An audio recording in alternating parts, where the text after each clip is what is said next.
Antes que nada, bueno, agradecer la oportunidad que nos dais para presentaros desde nuestra fundación un poco la concepción que tenemos sobre redes sociales. Seré ligeramente aristotélico, hablaré de un caso particular para entender lo general de cómo conceptualizamos educación. Ya me he descubierto, yo soy licenciado en filosofía, a pesar de que trabajo como economista, lo cual hace que en ciertos momentos parezca significativamente disperso. Me pondré de pie y para todavía generar más confusión, ¿vale? Porque ¿qué hace un filósofo en Telefónica?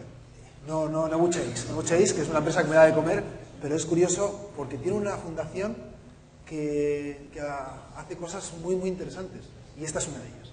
Y este es el caso particular que quería comentaros hoy. Al final voy a ser muy breve, bueno, muy breve, dentro de mis posibilidades, que son pocas, pero voy a ser muy breve. Al final veremos un mínimo vídeo que crearon los profesores de un centro en Nicaragua sobre lo que para ellos ha representado, más que el proyecto como tal, la capacidad que ciertos proyectos pueden suponer para dar algo que llevamos unos cuantos años, 2500 años desde que los griegos empiezan a plantearse esto de la educación de forma consciente, filosóficamente hablando, y dicen, oye, ¿qué es eso de ser docente o ser maestro? Pues ellos hacen esa pequeña distinción y te das cuenta de cómo las TIC tienen que llevarnos a esto, a ser verdaderos maestros de esos que hemos tenido tantas y tantas veces en nuestra vida, y esos maestros que dices, joder, estos no usaban TIC, pero eran maestros. Bueno, pues las TIC en teoría tendrían que capacitarnos a todos los enseñantes, o capacitar a todos los enseñantes a ser maestros. Muy breve. La finalidad de este proyecto es un proyecto, os cuento, es un proyecto que está ahora en 13 países de Latinoamérica y nace ante la inquietud que tenemos en la fundación de, oye, ¿por qué no hacemos algo realmente, algo por una de las graves carencias que hay en ciertos países latinoamericanos, la desigualdad social radical y la exclusión social que se produce en entornos de la infancia trabajadora, ¿no? ¿Qué podemos hacer para trabajar en este ámbito, para trabajar con la infancia trabajadora? ¿Cómo podemos romper barreras para que los padres, porque ninguna de las familias, la gran mayoría de las familias que tienen hijos trabajadores quieren que sus hijos trabajen, pero no les queda otra? Entonces, rompamos esas barreras para que los niños vuelvan otra vez a incorporarse al ámbito educativo. Pero claro, una vez que se incorporan, ¿qué tipo de calidad educativa pueden tener en esos centros escolares? Y ahí entramos nosotros, con una doble derivada. La primera fue establecer unas aulas Fundación Telefónica. La idea de las aulas era, en esos centros de la periferia de Lima, del ámbito rural, de la Colombia profunda, del norte, donde fuere, hagamos una especie de pequeño paraíso donde se pueda estructurar una ventana al mundo. Una aula digital, un aula con los ordenadores y con una conectividad suficiente como para que, bueno, pues exista un espacio. Ahora, un espacio no es nada. Todos somos claramente conscientes de que en este país hemos puesto muchas experiencias de aulas digitales que no han servido más que para generar frustración e incluso bloqueos en los docentes para digitalizarse. Entonces, la clave segunda era, entonces, ¿qué hacemos? ¿Cómo hacemos con estos docentes que la gran mayoría de ellos no han visto un ordenador en su vida? ¿Qué hacemos con ellos? ¿Qué se puede hacer? Pues mire, en realidad, cambiemos la pregunta. ¿Qué es lo que quieren ellos hacer y qué están dispuestos a dar, ¿no? Entonces, la idea era crear una comunidad internacional. Por tanto, esta era la idea central, ¿no? Una comunidad internacional de educadores. Curiosamente, como profesores que tienen ya no solo habilidades o capacidades digitales bastante disminuidas, sino nulas, sino también incluso las competencias como docentes bastante reducidas, cómo estos pueden llegar a configurar pues esto de la comunidad internacional activa de educadores formados y sensibles para promocionar en su centro estos tres principios: aprendizaje colaborativo en red, desarrollo de valores y prácticas inclusivas y la innovación pedagógica. ¿Cómo es posible que en esos entornos se pueda hacer esto? Porque si éramos capaces de ver que esto es posible en estos entornos, en cualquier otro entorno será posible. Siempre que tengas controlados los factores que intervienen para que todo esto sea realidad, ¿no? Porque en realidad la obsesión nuestra era esta: llegar a asegurar una atención educativa de calidad para estos niños, ¿no? Y que trabajáramos con ese tema de la lucha del trabajo. Bueno, pues después de de empezar en el año 2008 y tener el primer año casi pues luchando para instalar aulas y perder muchísimo tiempo en conectividad, en acuerdos organizativos. Imaginad 13 países, desde Centroamérica, tan dispares como Uruguay o Guatemala, o tan inmensos como Brasil o peculiares como Chile, donde las administraciones públicas tienen una visión a veces totalmente contraria a la del país vecino, o donde realmente no sabes cómo puedes meterte en el ámbito del profesorado mexicano porque ahí está ampliamente sindicalizado y tienen cierto repelús a instituciones extrañas, ¿no? ¿Cómo puedes llegar a tener un cierto éxito de vincular a casi, bueno, ahora ya superamos los 13.000 docentes realmente en año y pico que realmente está funcionando la red, con 18.000, 19.000 inscripciones en cursos formativos y con 400, ahora estaremos por las cerca de 450 aulas de telefónica, 450 centros educativos, ¿no? Con efectos, además de derrame, pues se puede hacer. Es complejo y además las experiencias son de toda índole, pero se puede hacer y además hay expectativas de éxito de que pueda funcionar esto, con ciertos aspectos que narramos aquí. Bueno, pues por una parte lo que os he dicho de las aulas, por otra parte el segundo factor, el plan de formación, cómo lo estructuras y sobre todo cómo creas y dinamizas una red internacional, porque donde la gente aprenda. Y aquí la clave es cómo la creas y sobre todo cómo la mantienes y cómo la dinamizas. Otro de los aspectos fundamentales de las redes de aprendizaje para docentes es cómo mantienes la tensión. Lo que en principio en un momento puede ser clamorosamente tengo zapatos nuevos, qué bonito, qué bien me quedan, al segundo momento pues se me han manchado los zapatos o realmente no me interesa. Es un juguete nuevo. La red social, el gran peligro es que sea un juguete nuevo, que lo aparquemos al poco de tiempo de que ya hemos aprendido a tuitear, que hacemos meternos en Facebook y luego qué hacemos con ello de contenido. Quizá, perdonad, porque esto ya ha empezado a coger a carrerilla. Realmente lo primero tienes que tener el objetivo claro. ¿Qué es lo que quieres hacer? Y nosotros teníamos claro que la clave era que oye, si realmente, ¿quién va a enseñar a un docente sino el propio docente? El docente tiene que ser el verdadero protagonista de la historia, del relato. Entonces, el tema del empoderamiento, no te vayas, pues es central, ¿no? Y sobre todo el empoderamiento que signifique fundamentalmente un cambio metodológico. No solo en su aula, sino con él mismo. En la forma como él vaya a aprender o como vaya a dinamizarse. Bueno, el segundo punto es incorporarles en un proceso progresivo de innovación y mejora, ¿no? De la calidad educativa, de lo que ellos están haciendo. Indudablemente esto suena muy bien, pero esto es el entorno donde ellos están. Si para la calidad educativa realmente es muy fácil. Es incrementar poco a poco, según tu contexto y sus circunstancias, cómo puedes mejorar en el día a día. Y además no sentirte solo, sentirte que estás acompañado y sentirte que estás en un proceso. Porque necesitas un itinerario, un camino que recorrer, que es el tuyo, indudablemente, que es el de tu centro, que es el de tu gente. Pero necesitas ese camino, necesitas que alguien te acompañe. Pues esos son los factores que estábamos poniendo encima de la mesa.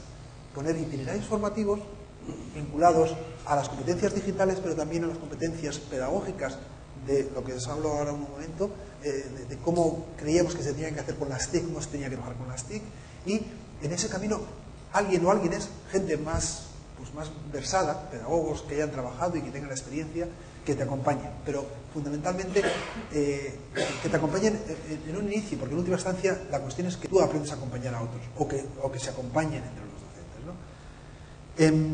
Y curiosamente, que esto parece de ciencia ficción, pero ha funcionado.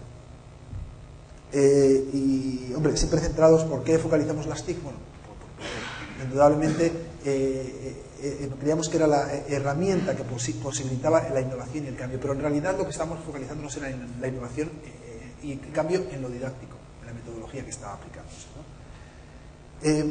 Bueno, estas son las dos bases que ya conocéis todos, pues tenemos, o sea, sí que no somos tibios, o sea, en el sentido de que optamos por concepciones constructivistas y conectivistas.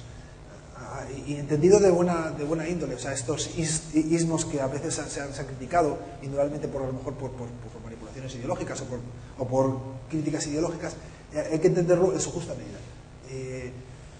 Sobre todo en el tema de del protagonismo que tiene que tomar el que aprende, el aprendiente. Dicho mal y pronto, ¿no? El que aprende tiene que asumir ese protagonismo proactivo que tantas y tantas veces se ha malentendido, que dice que haga el niño lo que le dé la gana.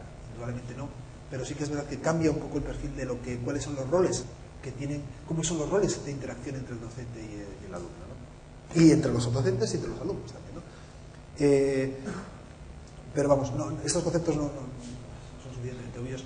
Sí que es verdad que hemos planteado siempre que la metodología sea TEPAC, porque si no, no entenderíamos que la tecnología tenga ningún sentido. O sea, la tecnología o es herramienta o no es. O sea, el concepto de herramienta nos gusta más, porque es aquello que pones contigo y lo ves en tu actuación cotidiana con los contenidos que tienes que emplear, las metodologías que quieres incorporar. Y de hecho, bueno, pues tratarte de incorporarte con esa herramienta aquí en este entorno, en el entorno central, ¿no? Del famoso TEPAC que como se dice en inglés parece que es como más innovador, pero bueno, que esto en última instancia los grandes maestros de la humanidad siempre han sido TEPAC, sí, lo único que efectivamente no tenían Facebook. ¿Y cuál es el itinerario sencillo, de forma sencilla dicho, que planteamos para estos docentes? Tenemos un esquema un poco, como bien dice aquí, trabajar de la forma tradicional, empezar, pues como saben los docentes del ámbito rural o del ámbito de la periferia de las grandes ciudades latinoamericanas, que es lo que han aprendido ellos y que hemos aprendido mucho de nosotros, ¿no? Esa formación un poco magistral, pues empezar a que las TIC sean una herramienta para ese hábito tradicional que has tenido tú e ir orientándose un poco a las TIC como parte del acervo de aprendizaje del alumno o de los alumnos, ¿no? Y configuramos como 6 grandes niveles en el que aprenderías una especie de alfabetización mínima informática hasta llegar a proyectos, a capacidad de generar proyectos, implantación, de proyectos interescolares colaborativos a través de Internet, ¿vale? Un poco, empezamos con lo presencial y luego ya todo lo demás es formación online. Una plataforma propia que tiene Educared sobre Moodle y generando grupos de trabajo y formación configurados para educadores de 3 países diferentes. Era importante que desde el inicio se supiera que vamos a romper barreras. Incluso hay una de las grandes críticas que se hacían y se hicieron desde los equipos nacionales de por qué tiene que ser 3 países, porque nos distanciamos del currículum del país, que lo que pasa que no, obligábamos un poco en buena medida que la configuración fuera internacional, porque creemos que es el gran valor central para un docente es que le abras una ventana, que contemplen que hay más mundos aparte de no solo su centro o el centro al lado o el centro nacional, sino que la educación en una aldea global la educación tiene que ser global. Y empezamos desde el inicio, o en realidad esta configuración, hablo con gente que ya veréis, que es gente que dirás, ¿cómo es posible que esta gente no entienda? Y lo entiende, ¿no? Que a pesar de que el nivel formativo sea bajo, entienden lo que es formarse de forma internacional. Módulo naranja, PC como recurso educativo, pues empiezan a hacer blogs. Empiezan desde el inicio, arrancan el ordenador, empiezan a saber qué es una clave, se crean su propia cuenta y empiezan a hacer posts en los blogs de un centro. Ellos tienen su centro y empiezan a escribir, empiezan a conectarse. Oye, qué curioso, desde el primer momento conecto con otros profesores. Desde el primer momento, es absurdo empezar a decir, bueno, y ahora dais a la tecla tal. No, escribe algo y haz algo y que te oigan. Y métete en el Skype del centro y empieza a hablar con otro y a ver qué hay. Y está el moderador pues hablando con gente que de repente han descubierto pues han descubierto algo mucho más potente de lo que... Entonces, y empiezan a cambiar las mentalidades, ¿no?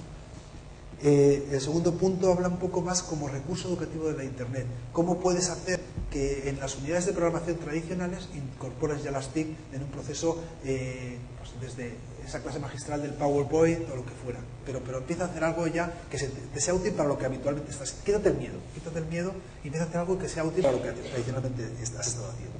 Luego empieza a trabajar un poco con los programas cerrados, ya sea JClick, ya sea lo que fuere, pero haz algo con programas cerrados y haz algo en tu clase, todo esto, perdón, no lo he dicho antes, no es que yo lo aprenda, sino que yo tengo que estar, lo hago, o sea, los grupos que se conforman, moderados por otro profesor más líder, están haciendo cosas en sus clases y las están compartiendo y lo cuelgan. Y aprenden a colgar cosas pequeñinas, o sea, pues el primer vídeo que hago, oiga, y mira, hemos hecho esto, y empiezan a generarse recursos, y le cuentan a sus compañeros, ¿y por qué no pruebas esto? Entonces, porque claro, en última instancia, la red social, curiosamente, o las herramientas de red social se han puesto después de que se generaran la red.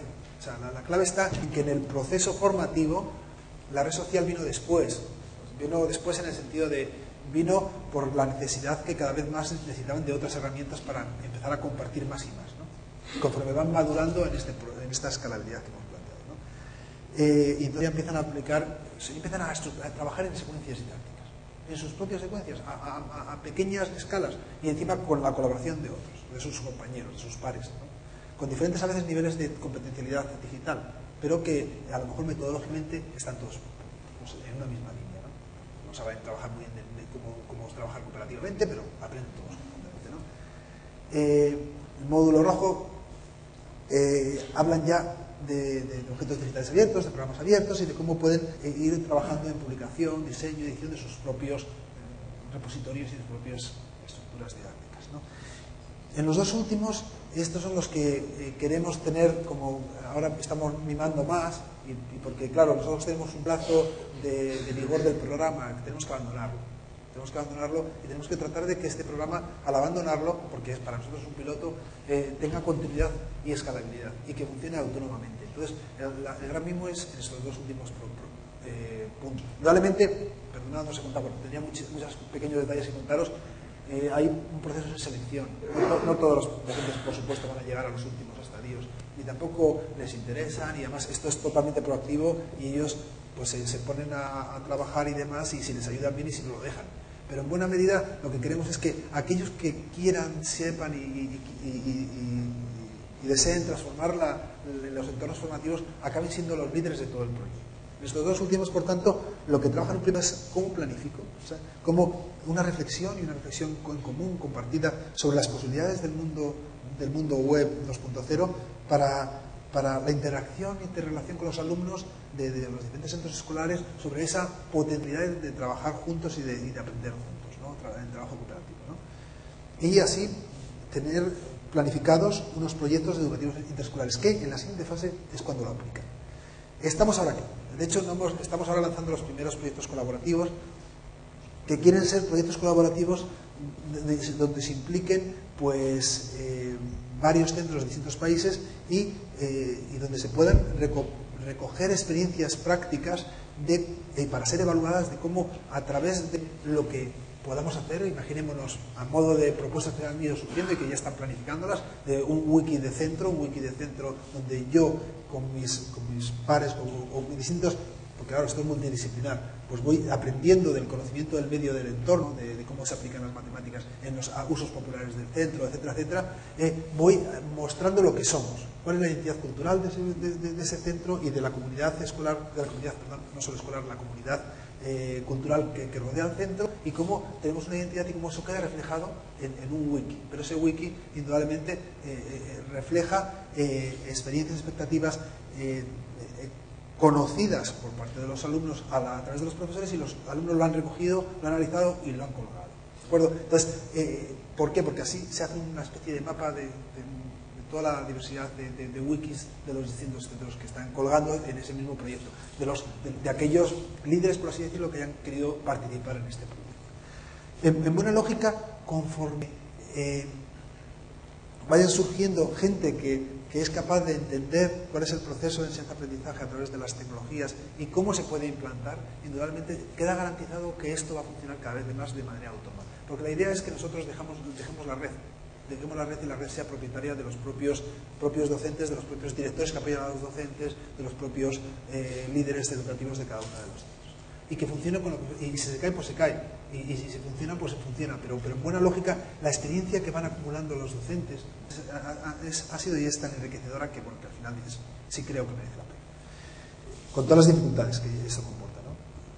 Realmente, por tanto, lo que decía, grupos de trabajo colaborativos intercentros es nuestro reto. nuestra labor cada vez va siendo más, al principio era más formativa, más de estancó, más tal, pero cada vez más va yendo a la orientación, capacitación y acompañamiento. Un poco el concepto obstruso del coach, ¿no? Pero es verdad que a veces tener una mano amiga de alguien más experimentado es lo que ha funcionado en la humanidad de siempre. Y esto, pues, en red se puede hacer de una manera más explosiva y expansiva, ¿no? Y aquí, pues, creemos que es donde la actividad innovadora puede ser real, ¿no? Hay varias figuras, bueno, sería un poco más largo explicarlo, pero que estas figuras de coordinadores, de grandes proyectos, de dinamizadores de cada una de las aulas y por tanto de los otros grupos de dinamizadores y demás, garantizan la posibilidad de que esto sea escalable y sostenible a largo plazo. Siempre trabajamos con instituciones gubernamentales. De hecho, en Ecuador, por ejemplo, en Buena Lógica, han aceptado que el proyecto formativo para los primeros estadios asuman nuestra propia metodología para que lo incorporen, porque les ha parecido lo más lógico, y además como no somos una fundación, pues es para ellos gratuitamente incorporado. Nosotros nos dedicamos del acompañamiento del coach a los que son dentro del Ministerio de Educación los responsables del programa. Se apoya a las organizaciones de los centros, a las necesidades locales y sobre todo a las comunidades, porque en Latinoamérica es muy proclive la comunidad de las familias y de la comunidad política que está rodeando al centro, de apoyar al centro de una manera peculiar, ¿no? Entonces, estamos en contacto con las ONGs o con las propias ONGs locales o con la propia comunidad de padres para que esto salga adelante. Y en Buena Lógica también potenciando otros aprendizajes que esa aula fundación puede potenciar. O sea, por ejemplo, en México, en Chiapas, pues vas viendo cómo los principales, pues la del aula se usa para la formación de las madres casi analfabetas que utilizan, pues, cierta metodología parecida para asegurar su entendimiento de lo que están haciendo sus chicos, y para también el poder acompañar mejor todo el proceso, y ellas mismas su concepto de este tan abstracto de ciudadanía digital lo van asumiendo también ellas, lo cual asombra, ¿no? Ver proyectos de este tipo que autónomamente van surgiendo, ¿no? Hay también otros muchos proyectos que, bueno, sería un poquito largo. Es verdad que al final, curiosamente, después de 2 años hemos tenido que crear, pues, a través de BodyPress, pues ahí estoy yo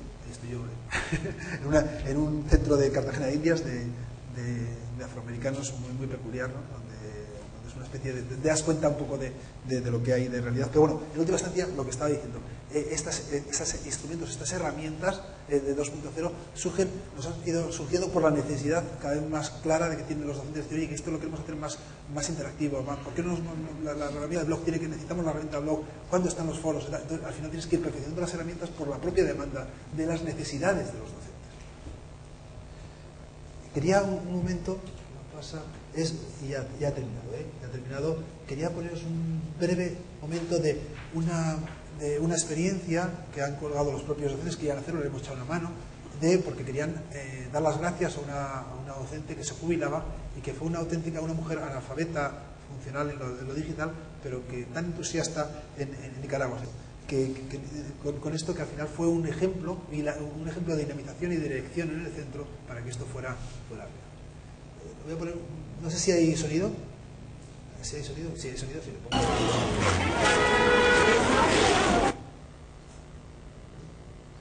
Vamos a ver, porque claro, lo había dejado descargado.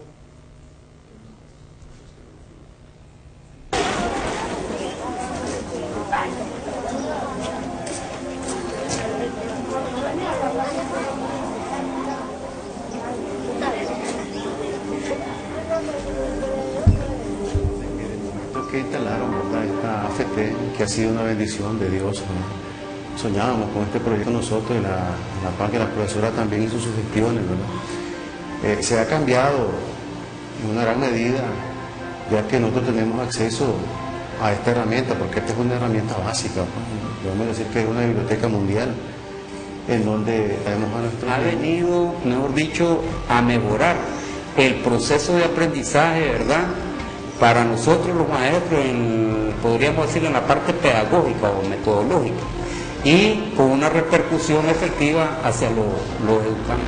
Ha sido de mucho provecho, y yo me he comunicado con otras y pienso que tanto ella me ha ayudado a mí como yo le ayudo a ella. La dinamizadora, que es la que nos proporciona toda la técnica, las herramientas para poder efectuar una tarea. y yo me he apoyado también, ¿no?, a investigar, ¿verdad? Lo que yo les imparto a los niños, he venido como a reafirmar, ¿ve?, la forma que yo se lo estoy dando, que sí está muy entendible para los niños, que sí está accesible, entonces eso me ha servido. Aquella rutina, estar solo en el pizarrón, copiando, mirando la pizarra, sino que aquí venimos a ver con ellos, ¿verdad?, videos de diferentes tipos de asignaturas, ciencias naturales, sociales, incluso hacer ejercicios de matemáticas con los muchachos. Una mayor captación, ha habido mayor interés de ellos, hay motivación, ellos quisieran estar toda la semana si es posible. Las clases son más interactivas, los niños están, aparte de la curiosidad que tienen por aprender, y llevar a prácticas, porque muchas veces ellos traen conocimientos empíricos y aquí han venido ellos a fundamentarse, a ser autodidactas en conocimiento. En cuanto a la metodología también, ¿ya?, las estrategias didácticas que implementamos ha venido a cambiar enormemente y ha sido básico, ¿no?, para que los niños nos capten con mayor claridad los contenidos a desarrollarse dentro de la programación mensual que hacemos. Entonces, lo principal que pienso yo es que aquí se rompen esquemas y se rompen paradigmas, se rompe el tradicionalismo principalmente. Lo dejo aquí, lo podéis ver en YouTube. No sé por qué le pusieron UCO, pero bueno, UCO Educar, esto lo hicieron los profes, lo hicieron ellos mismos, con pequeña ayuda del que es el formador de dinamizadores. Cada país tiene un par de formadores de dinamizadores, gente pues que conoce de red, que son los que están atentos a la dinamización y el mantenimiento de la red, y que poco a poco esos dinamizadores de red van siendo ellos esos mismos profesores que muchas veces anteponiendo sus tiempos y sus esfuerzos, o sea, y pues tienen vocación un poco de que las redes funcionen, ¿no? Era un ejemplo, como este ejemplo hay muchos otros en los que vas viendo cómo realmente con una serie de palancas estratégicas las cosas pueden cambiar. Y por eso mismo quizá lo que yo he aprendido de ahí es que nosotros, teniendo bastante más recursos de todo tipo, estamos haciendo menos eficientemente las cosas. Yo, si en algo tengo que aplaudir hoy, es fundamentalmente a ese tipo de experiencias y lo que he podido aprender de esta gente. Así que, con esto nomás.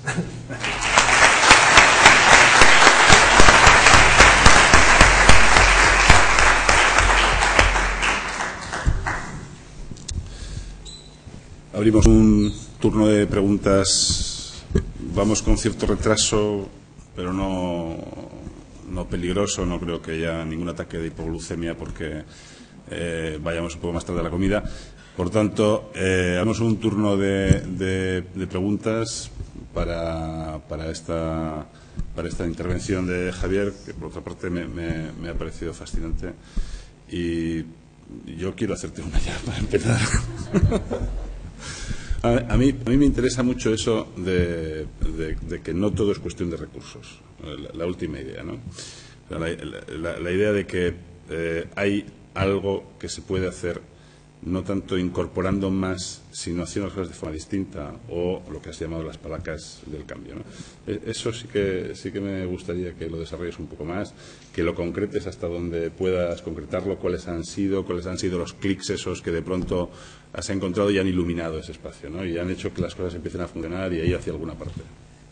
Yo he contado antes, lo positivo, y siempre que efectivamente hablas de ejemplos, hablas de las cosas positivas.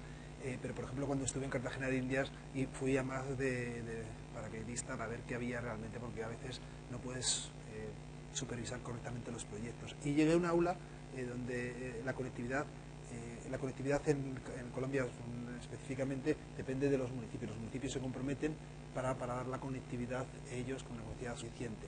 Bueno, pues desde las tormentas habidas en el mes de agosto, es el problema que te vas a encontrar en todos estos países, pues la instalación se había estropeado y no habían ido a repararlo, y esto ya estaba en el mes de noviembre. Claro, ¿qué es lo que pasa?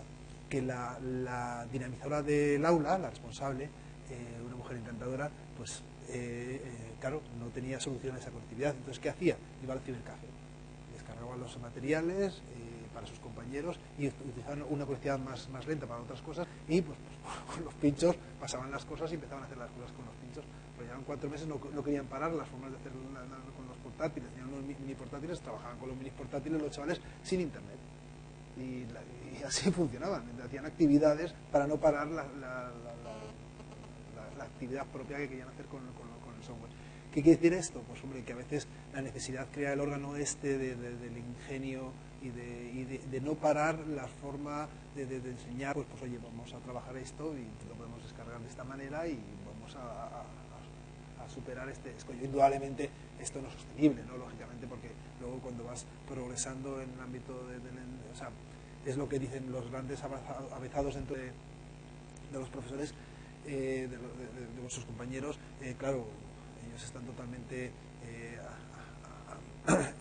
insertos ya en el mundo de lo conectivo, pero siempre se puede de la conectividad, o sea, cada vez quieres más conectividad y quieres tener, pero se pueden buscar fórmulas ingeniosas como encuentras en estas escuelas, ¿no? Otra de las cosas que aprendes mucho de esta innovación es cómo interaccionan las comunidades escolares, o sea, cómo los padres y madres se están apoyando al proceso de escolarización, porque claro, para ellos esto es el pequeño, o sea, tú vas a un aula, en algunos lugares estoy pensando en Perú, del ámbito del selvático o del ámbito de las montañas, y claro, ahí ves que lo únicamente para ellos es como una especie de templo, ¿no? Y lo tienen cuidado con tal esmero que, de hecho, una de las cosas que nos llamó la atención, que teniendo casi 450 aulas ahora, no roban, excepto es muy excepcional que roben, no se roba porque es una cosa de la comunidad, ¿no? Entonces ves en la involucración no solo en que no se roben, en cómo lo aseguran, y tienen el único aire acondicionado que hay muchos que existe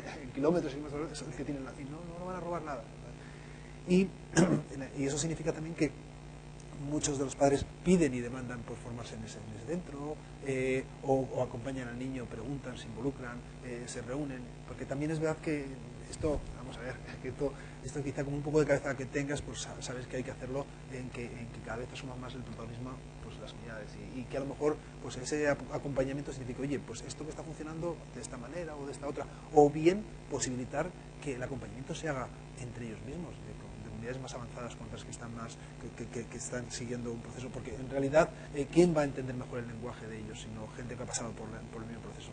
Nuestra función es muy sencilla, es romper a lo mejor barreras físicas para que haya interacción, y esto quizás sea uno de los principales ejes de inteligencia de red, ¿no? Cómo interaccionan los nodos, cómo interaccionan para que se entiendan en el mismo lenguaje y se puedan acompañar entre ellos, y a lo mejor lo que tienes que hacer es pues oye, que efectivamente que no se rompa el flujo de comunicación.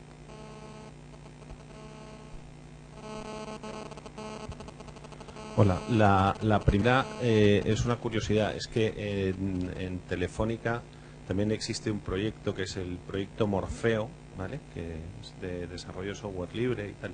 ¿Colaboráis con ellos? ¿Hacéis cosas con ellos? Sí, bueno, de hecho hay un ámbito dentro de Educared que se llama software libre, y que yo no llevo este proyecto, el software libre lo lleva otro compañero, pero sí me consta que sí, que están vinculados. Y la otra pregunta es que en los salvapantallas, por ejemplo, se veían salvapantallas de Windows, y has mencionado varias veces PowerPoint, especialmente pasa en España, ¿no?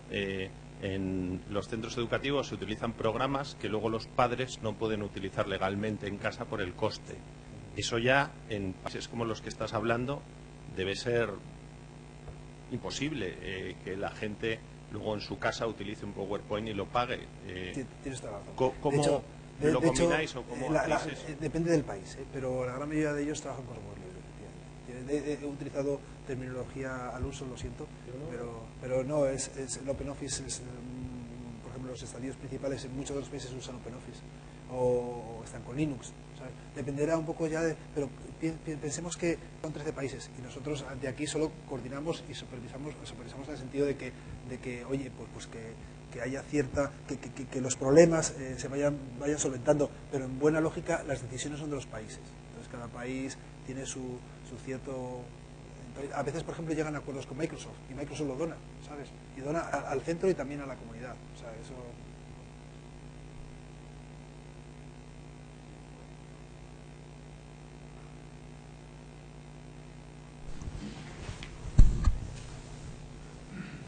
Yo, como te comentaba antes, como acabo de volver hace poco de vivir en Estados Unidos, cuando allí alguien como tú hace una presentación como esta, todo el mundo normalmente se queda admirado. Es admirable el trabajo que se desarrolla y lo bien que se hace, pero ellos normalmente van un paso más allá, que es el que yo quiero hacer aquí, y es preguntar, esto está muy bien, ¿cómo podemos ayudaros?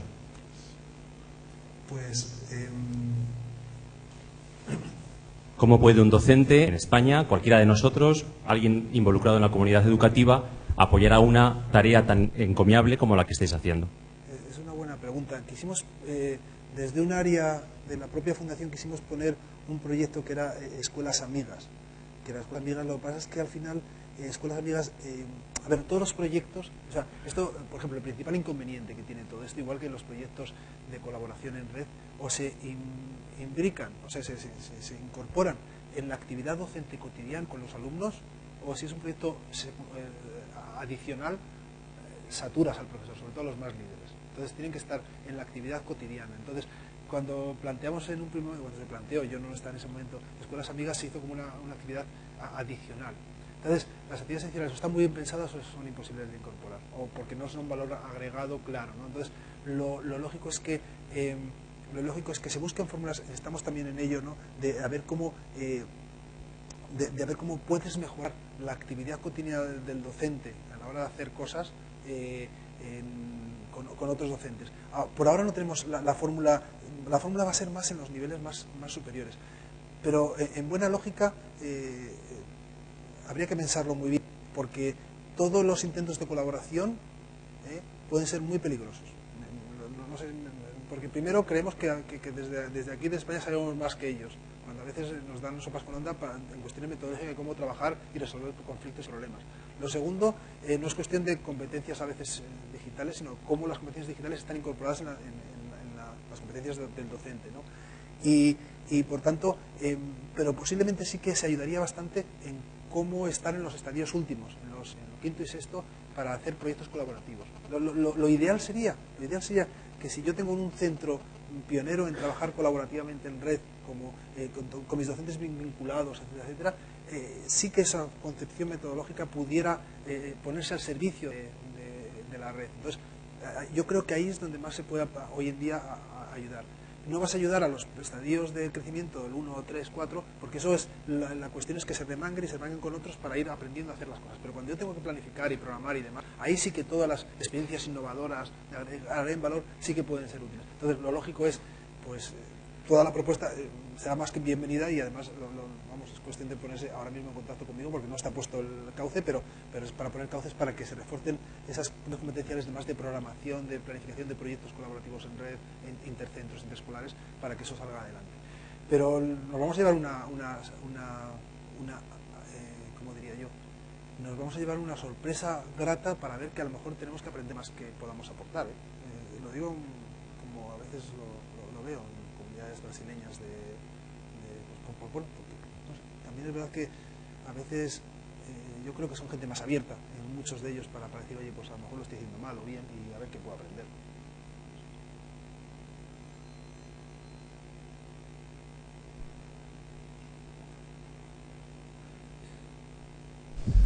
Espera un segundo a que llegue el micrófono, por favor.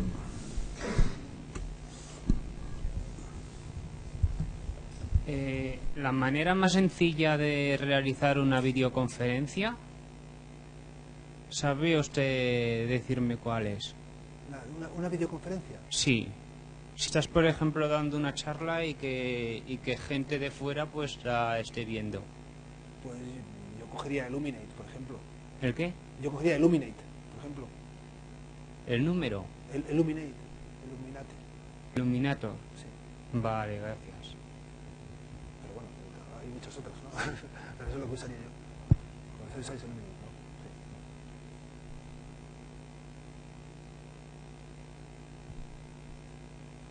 Sí. He dicho cogería, no lo podría usar en Chile ni en Argentina. Ya.